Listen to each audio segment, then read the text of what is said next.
jockey, drop the bass. Now the heads.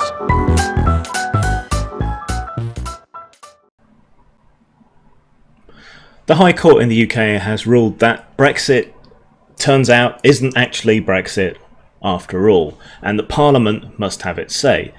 This is what most constitutional scholars, what most legal scholars, what most political examiners and studiers had decided was the likely outcome in the first place, but the government decided to fight it and lost, and they intend to appeal.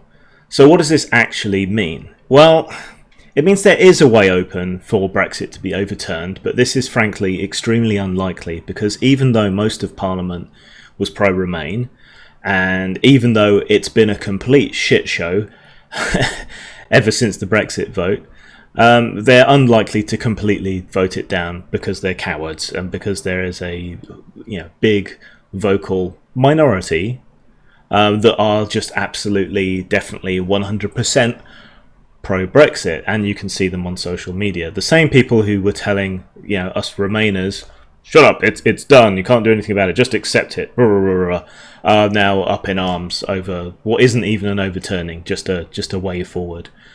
So what does this actually mean? Well, it's likely to mean that any Brexit is likely to be softened. We're much more likely to see a soft Brexit, so we might see retention of freedom of movement, access to the single market, all those kind of things, which means we'll retain all the benefits of the EU, or at least most of them, except we won't have a say. So it's still a stupid solution, but for those of us who want to remain closer and part of Europe, want to be able to move there or have people move over here, or want to be able to trade freely in Europe and so on, that's more likely now. The Prime Minister's hardline stance is very much weakened. The Brexit hardliner stance is very much weakened.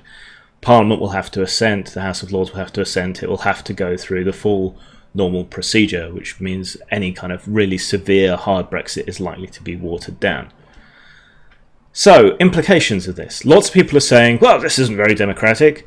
Well, we live in a representative democracy, and we live in a representative democracy where Parliament is sovereign. It's the last word. I've done videos on this before. We fought civil wars, and we've had all kinds of wranglings and stuff down the years, but the end result of that is Parliament gets the final absolute say. That is it, point blank, no question.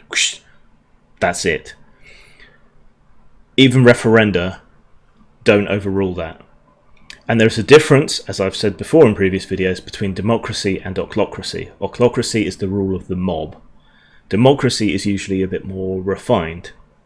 In our case, we elect people who are supposed to be the best people to make decisions on our behalf. People who have the time and the intelligence, supposedly, to educate themselves on the issues and make decisions for all of us while we're busy with our lives and so on. The referendum was advisory.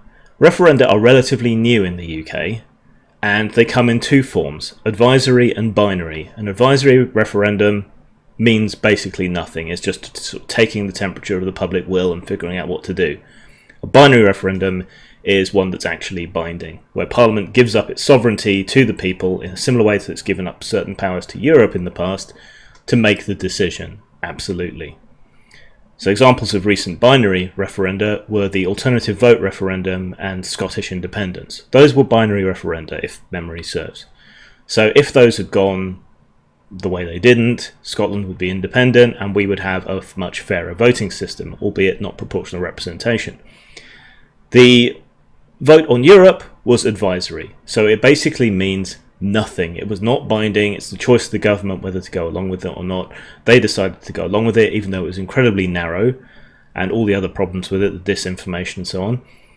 And now Parliament has challenged that because it wasn't a binary referendum, so they have a way in to discuss, amend, otherwise deal with all the issues coming out of declaring Article 50. Is that remotely clear? I don't know. I don't know if I'm doing a particularly great job explaining it all. But the people who are whining, this is what you asked for. You asked for sovereignty. This is Parliament exercising its sovereignty according to British history, tradition and constitutional law. It gets a say in these things. What's even more interesting is that because us leaving Europe would remove certain basic rights from us as citizens, it might be possible for people to appeal Article 50 in the European Court of Human Rights. Now, wouldn't that be interesting? The government's going to appeal, they're probably going to lose, they're still taking a hard stance and everything, but it's extremely likely this is at least going to delay things. So while there's hope that this dose of abject stupidity can be overturned, it's unlikely. We'll probably just see a softer Brexit. And God, aren't we all happy of that? Well, about half of us. Zang. If you like what I do, please like, subscribe, check me out on Twitter at Grimachu, Facebook, James.Desborough, G+, James Grim Desborough, Minds, Grimachu. My main website is postmortemstudios.wordpress.com.